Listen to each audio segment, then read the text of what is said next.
Hello everyone. हम सबके ज़िंदगी में एक वो ऐसा इंसान होता है ना जिसे हम बहुत प्यार करते हैं, लेकिन टाइम के साथ में उससे कांटेक्ट छूट जाता है ड्यू टू एनी रीज़न। वो आपकी एक गर्लफ्रेंड हो सकती है, एक्स बॉयफ्रेंड हो सकता है, कोई भी अच्छा दोस्त हो सकता है।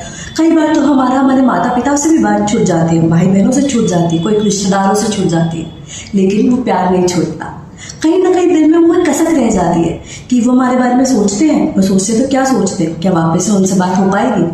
आइए देखते हैं कि वो आपके बारे में क्या सोचते हैं और क्या जिंदगी में कभी वापस उनसे बात हो पाएगी आपकी। फाइल 1, फाइल 2 किसे रेजोनेट करते हैं हम? Answer description box.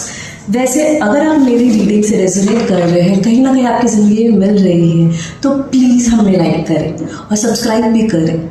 आपके एक सब्सक्राइब से हमें बहुत मोटिवेशन मिलेगी ताकि हम और आगे वीडियो बना सकें और आपकी मदद कर सकें। Thank you.